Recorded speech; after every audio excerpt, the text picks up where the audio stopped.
puisque toutes choses ont été créées à cause de sa volonté. Elles doivent concourir toutes à l'accomplissement de ses desseins. Dieu informa le premier homme et la première femme, Adam et Ève, de son dessein à leur égard, et il devait lui rendre compte de leur façon de l'accomplir. Et nous, avons-nous des comptes à rendre à Dieu? Dieu est la source de notre vie.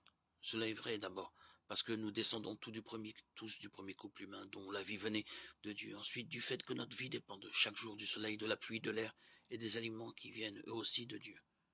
Psaume 36, 10, Matthieu 5, 45.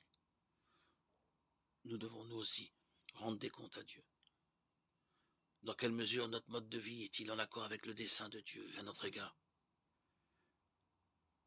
Cette question mérite toute notre attention, car notre espoir de vivre éternellement en dépend.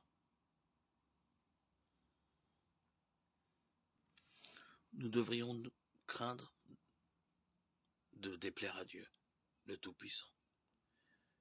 Et nous pouvons être heureux qu'il soit tout-puissant, car Dieu étend son regard sur toute la terre pour soutenir ceux dont le cœur est tout entier à lui.